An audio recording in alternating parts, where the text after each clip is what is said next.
guys. So interesting. According to Earth.com, extraterrestrials may contact Earth by 2029. Now, this is according to a group of scientists at the University of California in Los Angeles who have been studying a NASA probe traveling through space at 27 light years away. It's a little way. A signal was sent to the probe in 2002, and the researchers speculate that ETs may have intercepted it, and it is expected to reach Earth by 2029. The probe in question is the Pioneer 12. And as part of the routine procedure of transmitting data, they I get too excited, possibly initiated communication. NASA sent a radio wave to the probe, but it also reached a star located 27 light years away from Earth. As transmissions tend to spread when they hit something, an object, they disperse out. Okay? Now, the scientists are optimistic that this signal reached an extraterrestrial life form that is able and willing to respond, thus creating actual human and alien contact. Two-way street, not just the one way. We don't observe something, have people, researchers, scientists just observe something. This is about a two-way conversation. Granted, they take a hell of a long time to complete a sentence between them, but still, it's possible.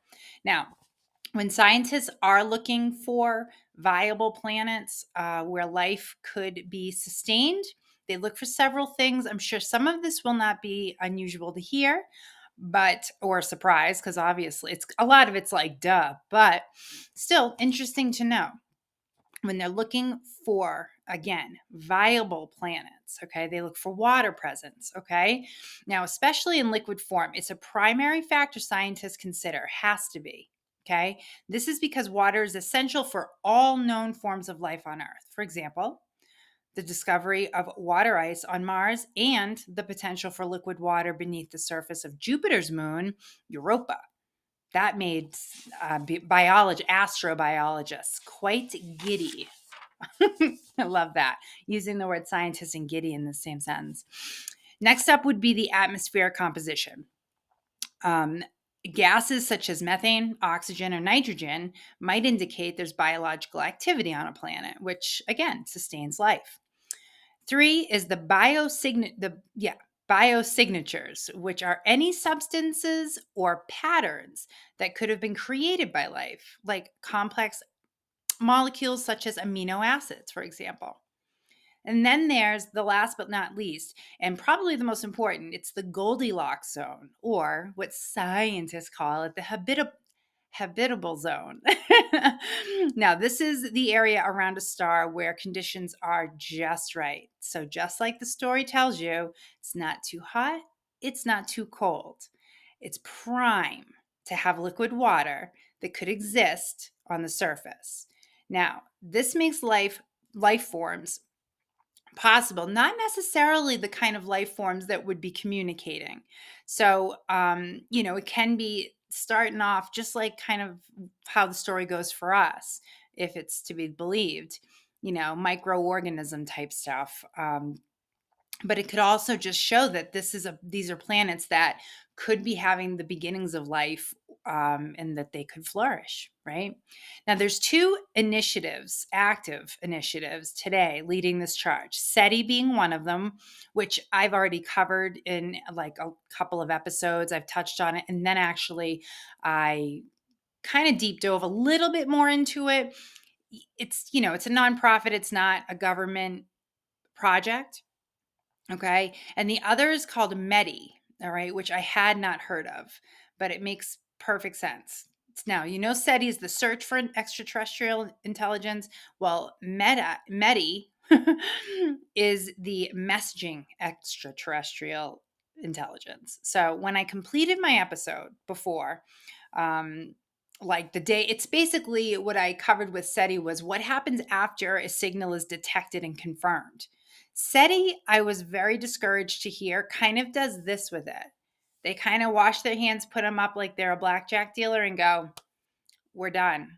We did our job. The next part isn't for us. I hate that. The not my job thing. Ugh. But anyway, so they, they have this mentality at SETI, which it's like, okay, we discovered a sign, the signal, we detected it, we did all that stuff. That's the culmination of their work, and they are willing, no problem, to walk away, which bothers me to no end, because if you're a real, true, passionate scientist and researcher, and you really are hell bent on, on initiating contact, how could you be able to walk away from something like that? So anyway, I did learn that day two, as I call it, which is like what happens the day after initiating and verifying a signal, there was this group called Medi. Now, as I read, I was excited at first. But then I continued realizing, and I realized that, no, this is not the next step in human extraterrestrial contact. The group, it's made up of some legitimate board members and advisory board members, but it doesn't have the backing of like mainstream science or exploration.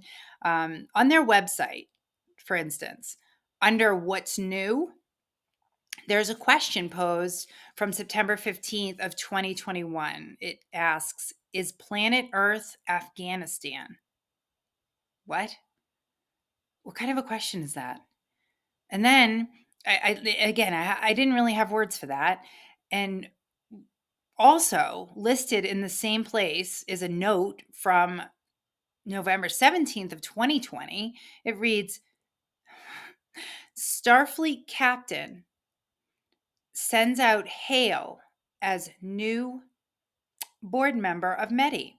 Now, this is in reference to this actor who I'm showing you, who plays Captain Christopher Pike of the USS Enterprise on CBS's series Star Trek Strange New Worlds. Yeah, no, you heard me right.